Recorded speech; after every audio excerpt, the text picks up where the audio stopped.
Cólicas é aquela dor abdominal, tipicamente causada pela imaturidade do trato gastrointestinal. Afinal de contas, o bebê passou 9 meses recebendo líquido amniótico dentro do intestino dele. Então era a única coisa que tinha. Até que ele nasce e esse intestino começa a entrar em contato leite materno. É um alimento diferente. É muito comum que haja uma reação, que o organismo, que esse intestino reaja.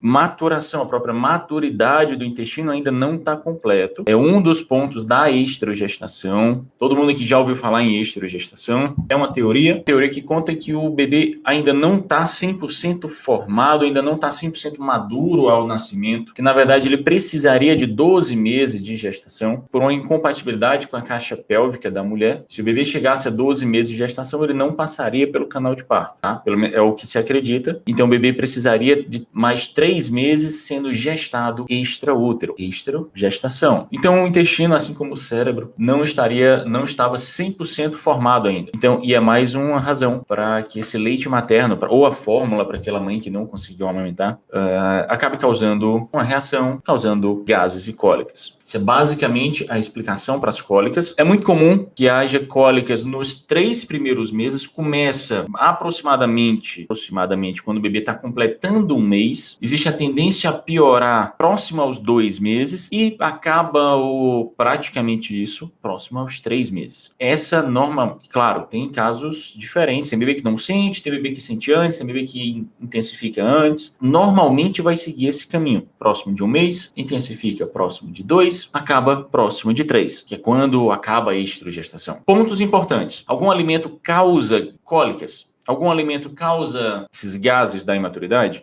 Mas é possível que algum alimento cause? Então, a mãe precisa parar de comer, precisa restringir algum alimento da sua dieta? A princípio, não. Por esse motivo, não com esse objetivo. Não visando evitar cólicas e gases. Alguns bebês, quando a mãe comer leite de vaca, vão ter cólica. Alguns bebês, quando as mães comerem chocolate, vão ter cólicas. Aí essas mães, vale a pena restringir a dieta, certo? O mesmo para o feijão, o mesmo para a cebola, que normalmente causa muito. Mais um ponto antes da gente falar sobre a relação com o sono. Se por acaso você tem hoje um bebê que está sentindo cólicas muito intensas, cólicas muito frequentes, ou cólicas após os 3 meses, aumentam as chances de algum componente alimentar muito intensas, muito frequentes após os 3 meses. O que é muito intensa? É aquele choro desesperado, aquele choro incontrolável que parece que nada melhora. O que é muito frequente? Existe uma regrinha de que a doença dos 3. Cólicas seria a doença dos 3. Não é necessariamente uma doença, mas provavelmente para ficar mais fácil. Ela tende a acontecer por até 3 horas do dia, até 3 dias por semana, até 3 semanas no mês e dura até o 3º mês, normalmente. É aquele bebê que normalmente, quase sempre, a apresentação mais clássica é quase sempre aquele bebê que tem uma hora certa, uma hora marcada para cólica.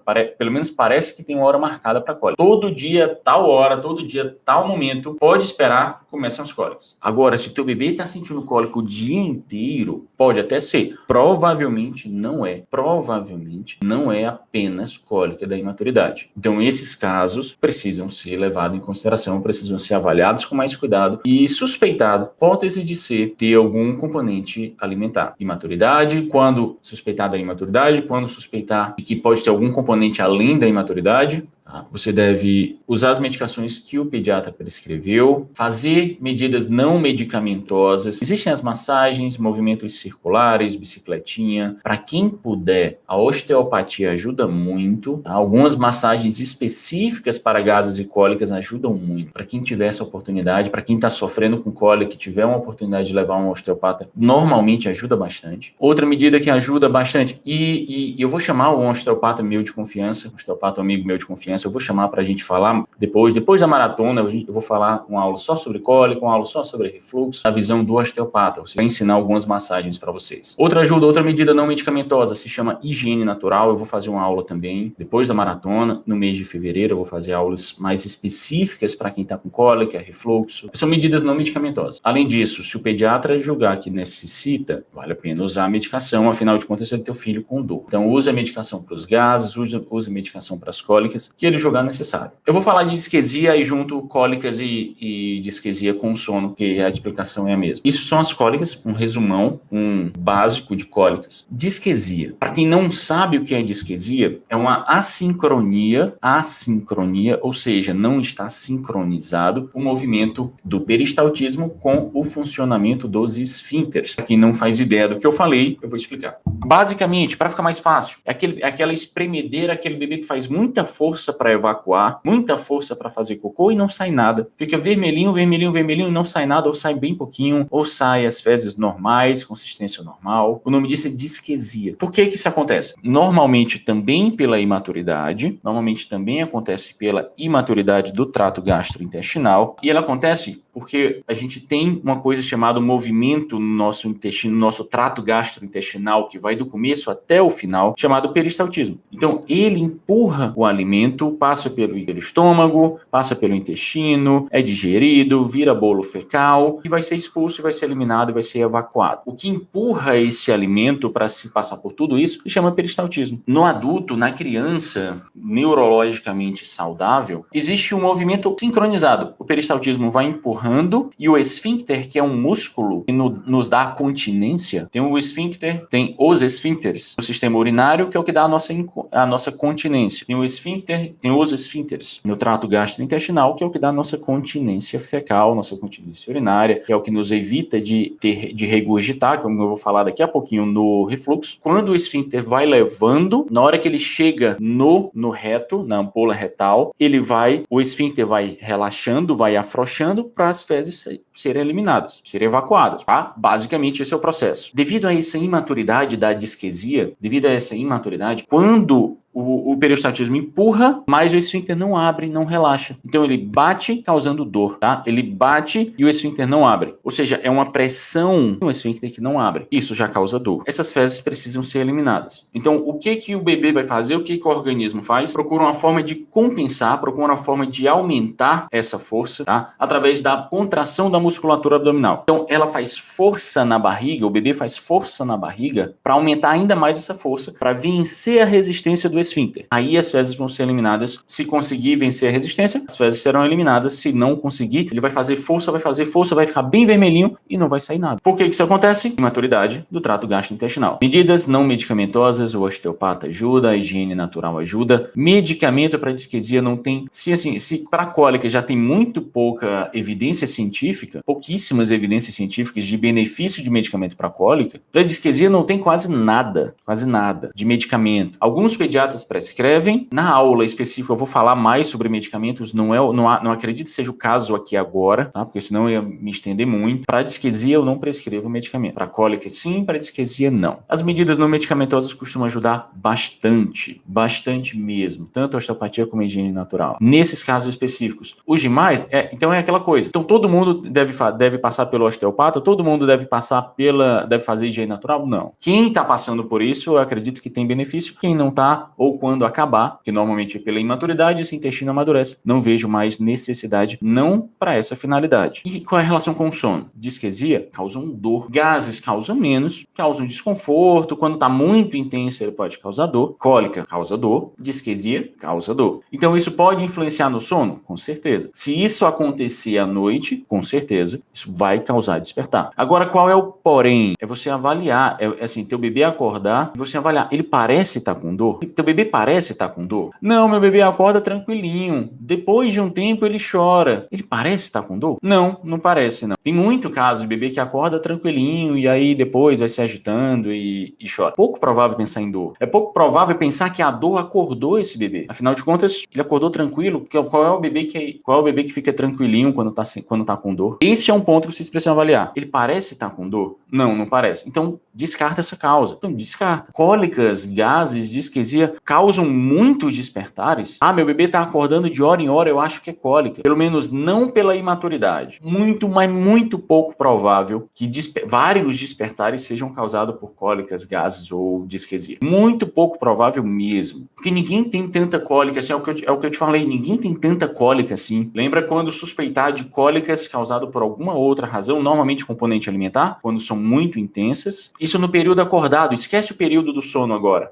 Avalia para teu bebê que está com cólica ou disquesia ou gases, avalie o período acordado. Se isso está muito intenso, está muito frequente, se isso passou dos 3 meses, vale a pena você cogitar, perguntar para o pediatra se isso pode ter relação, outra razão além da imaturidade. Normalmente componente alimentar. Aí pode ser, durante o dia, seu bebê sente cólica pontual, sente disquesia pontual. Por que a gente vai pensar que cólica e disquesia causam muitos despertares? Não vamos pensar nisso. Então pode causar despertar? Sim. 1, 2, mas 2 já é pouco provável. O cenário muito comum é o bebê acordar no meio da madrugada uma vez, com dor, se espremendo. Isso é muito comum. Outra causa de dor no bebê, de dor e desconforto no bebê, é o refluxo, tá? Refluxo. O refluxo, como o próprio nome diz, é o fluxo retrógrado do conteúdo do estômago, do alimento. Por que esse refluxo, por que esse alimento volta? Pela imaturidade do esfíncter. O que na disquesia, o esfíncter da ampola retal tem dificuldade para relaxar, o esfíncter esofágico, esse esfíncter que fica aqui entre o esôfago e o estômago, o esfíncter esofágico, ele tem dificuldade para relaxar e contrair na hora certa. Então, normalmente, ele fica mais relaxado. Então, do jeito que o alimento desce, acaba voltando. O alimento acaba voltando. Isso também é muito comum na imaturidade do trato gastrointestinal. Agora, a questão é que vem. Existe o refluxo fisiológico. Todo bebê nasce com essa imaturidade. Todo bebê tem essa imaturidade. Quase 100% dos bebês vão golfar um pouquinho. Vão golfar algumas vezes. Quase 100% dos bebês. Mas isso não significa doença, isso não significa um transtorno, isso não significa problema, isso não vai ter repercussão nenhuma, nem na saúde, nem no sono do bebê. A questão é que alguns casos são mais intensos. Em alguns casos, o esfíncter parece, claro, não é exatamente isso, mas parece que ele não se contrai de jeito nenhum. Parece que ele está o tempo todo relaxado. O leite desce, o leite volta com muita facilidade, com muita intensidade. E isso tem alguns problemas. O problema mais óbvio, mais fácil de entender, é o comprometimento do ganho de peso. Afinal de contas, vamos supor que o bebê mama 150 ml, mas ele bota para fora 100 ml. Ele mama 150, bota para fora 75. É óbvio, é matemática básica, ele vai ter um comprometimento no ganho de peso. Se isso acontecer por muito tempo, isso vai acabar acarretando no comprometimento do ganho de peso. E isso vai ter suas repercussões. Então, comprometimento do ganho de peso é o primeiro. O conteúdo do estômago, ele é mais ácido. O conteúdo do estômago é mais ácido. Quando volta, essa parede do esôfago, que é essa conexão entre a boca e o estômago, essa parede do esôfago, ela não está preparada para receber conteúdo ácido, ela está preparada para receber conteúdo alimentar. Quando volta, vai machucando o esôfago, podendo causar uma inflamação chamada esofagite. Essa esofagite normalmente causa muita dor. Se causa muita dor, causa muita irritação no bebê. Então é um bebê naturalmente mais irritado, esse bebê com esofagite, tá? Então a gente tem comprometimento de ganho de peso, a gente tem irritabilidade mais intensa, mais frequente. Além disso, é um bebê que quando mama, o leite vai bater nesse esôfago, vai tocar nesse esôfago que está machucado. Além disso, o leite, em alguns momentos vai acontecer do leite estar descendo e o conteúdo do estômago está subindo. Eles se chocam. É uma mamada desconfortável, é uma mamada dolorosa. Então a gente tem comprometimento ganho de peso, a gente tem irritabilidade intensa, a gente tem uma mamada desconfortável, uma mamada dolorosa. É um esfíncter que funciona muito mal, digamos assim. Quando você está com o teu bebê, ninando o teu bebê, ele está mais em pezinho. Quando você deita, a gravidade já não ajuda mais. Então esse leite volta. Então é muito comum, quando você deita o bebê, sentir dor, ele sentir desconforto e chorar. Então é comprometimento ganho de peso, irritabilidade intensa e constante, intensa e frequente, mamada desconfortável e uma irritabilidade na hora de dormir. Uma irritabilidade que aumenta ainda mais na hora de dormir. Claro, só um desses critérios. Meu bebê só teve comprometimento ganho de peso. A gente vai pensar em refluxo? Ele só é irritado o dia inteiro. Vai pensar em refluxo? Pouco provável. Ele só briga na hora de dormir, ele só tem essa irritabilidade na hora de dormir. Eu vou pensar em refluxo? E notem que eu não falei em momento algum golfos frequentes, golfo muito volumoso, eu não falei em momento algum, porque isso não é critério diagnóstico. Tanto não é critério diagnóstico, como existe outra coisa chamada refluxo oculto. E como o próprio nome já diz, é aquele refluxo que não se exterioriza. O alimento vem até aqui, ainda tem outros achados, tá? Quando o alimento vem até aqui, ele vai desgastando o dente, se o bebê já tem dente, ele vai causando irritabilidade na garganta, ele pode causar irritabilidade na via respiratória. Aí são outros achados mais específicos. Os mais comuns são esses: a irritabilidade, comprometimento no ganho de peso, mamada desconfortável, irritabilidade na hora de fazer dormir, na hora do adormecer. São os principais achados do refluxo, da doença do refluxo. Não é qualquer refluxo, não é qualquer golfado. O que fazer? medicamento, não vou dizer toda, mas pelo menos meus pacientes, todo paciente meu, assumo total responsabilidade, com doença do refluxo recebe receita com medicamento. Com doença do refluxo. Todos. Pode ser que alguém trate sem. Eu aprendi, o que a sociedade ensina é tratar medicamento, com medicamento. Medidas posturais, medidas não medicamentosas. Levar a cabeceira do berço, osteopatia ajuda muito também, ou são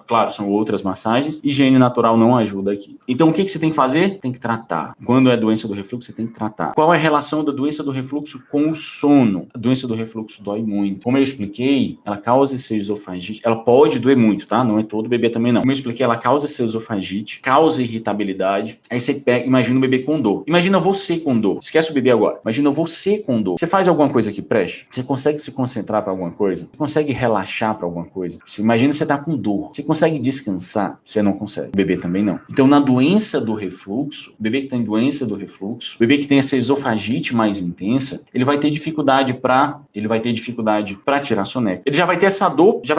Então, já é uma coisa que vai causar despertar no bebê. Essa dor isoladamente causa muitos despertares? Provável. Assim como é pouco provável que a cólica cause muitos despertares, assim como é pouco provável que a disquesia cause muitos despertares. A dor do refluxo também não. Agora, bebê com dor vai ser fácil de tirar soneca? Tanto pela dor como porque ainda piora quando ele fica deitado. Pode ser que ele durma nos braços. E tem vários e vários casos de mães que precisaram ficar com o bebê nos braços, numa rede, para ele ficar mais alto, de tão grave, de tão intenso que é o refluxo. São vários e vários casos assim, tá? Então, é um bebê que não tira soneca fácil, porque dói. Então, é um ritual, que não é um ritual do sono, não é aquela coisa relaxante e prazerosa, é uma briga intensa. É um bebê que, eu digo mais, é um bebê que quando não tá tratado, dificilmente ele dorme relaxado. Normalmente ele dorme por exaustão. Ele briga, sente dor, até que dorme por exaustão, porque não aguenta mais ficar acordado. Esse bebê pode ter inúmeros despertares. Inúmeros. E esse bebê pode ter inúmeros despertares. Vários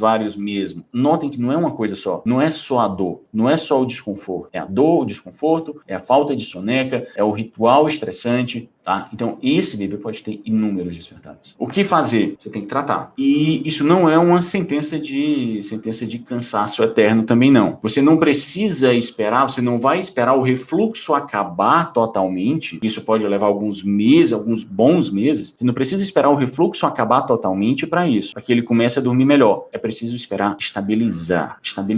Você tratando, usando as medicações que eu vou falar na quarta-feira com muito mais detalhe, mas você tratando, essa esofagite acaba, essa inflamação acaba, a quantidade de regurgitação diminui consideravelmente. Tem medicamento que acelera um pouquinho mais o trânsito, para que o alimento não fique tanto no estômago, para que o alimento não e acabe voltando tanto. Você vai tratando, você vai estabilizando esse quadro, e isso vai atenuando. Agora, e de novo, não é todo refluxo, não é todo bebê que golfa que passa por isso. São bebês com doença do refluxo. Graças a Deus é uma minoria, mas acontece. Graças a Deus é uma minoria, mas infelizmente não é tão raro assim, é relativamente frequente. Próximo tópico, nascimento de dentes.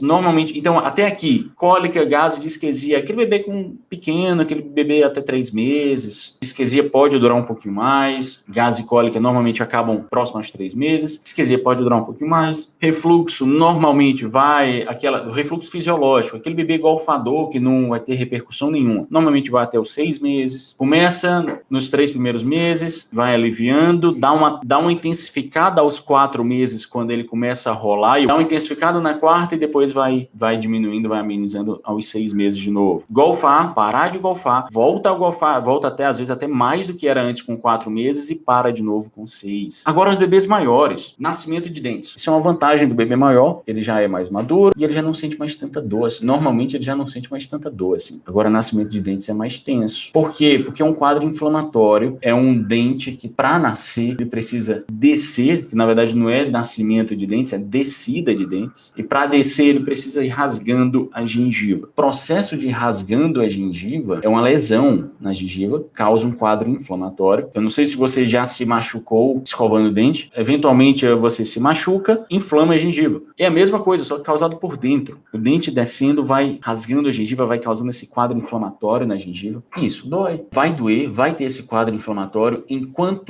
vai doer, vai causar esse desconforto enquanto tiver esse quadro inflamatório. Enquanto tiver esse processo causador, vai causar desconforto. Então, é preciso esperar o dente nascer, precisa esperar o dente descer para que esse quadro inflamatório acabe. Por isso que é tão comum, quando você vê aquele branquinho do dente, praticamente já não sente mais desconforto. Por quê? Porque praticamente já passou todo o pior período. Praticamente já passou todo esse pior período do nascimento, da descida de dentes. Então, causa dor por causa da inflamação. O que você precisa fazer? Se precisar, você precisa aliviar esse quadro. Pronto. Como que você alivia esse quadro? Frutinha gelada. Tem quem goste de congelar o leite materno, principalmente para aqueles menores de 6 meses que não podem comer fruta ainda.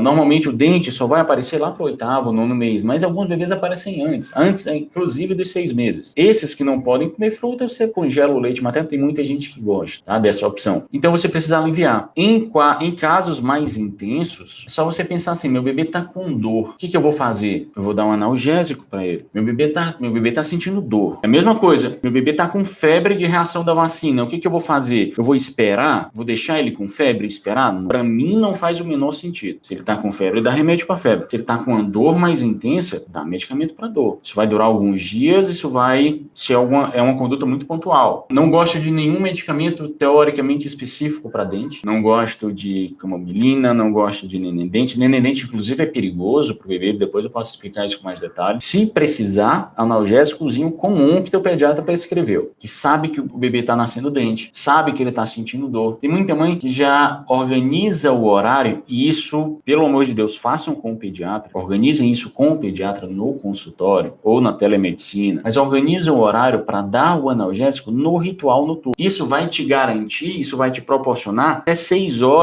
a 8 horas de alívio dessa dor, de um bebê sem dor. A partir do momento que você ofereceu o analgésico, é para esse bebê dormir pelo menos 6 a 8 horas. Agora, se você deu o analgésico e teu bebê continua acordando de hora em hora, faz sentido pensar em dor? Tinha que ser uma dor muito intensa. O que nascimento de dentes não causa isso. Nascimento de dentes não causa dor tão intensa assim. Então, nascimento de dentes não causa tantos despertares assim. Se você resolver, se você amenizar essa dor, ela acaba. Então, dor você tem que resolver, como por exemplo a dor do nascimento de dentes, ou estabilizar, como por exemplo o refluxo, a cólica, você estabiliza. Se você resolver ou estabilizar esse bebê, e isso não vai mais atrapalhar o sono do bebê.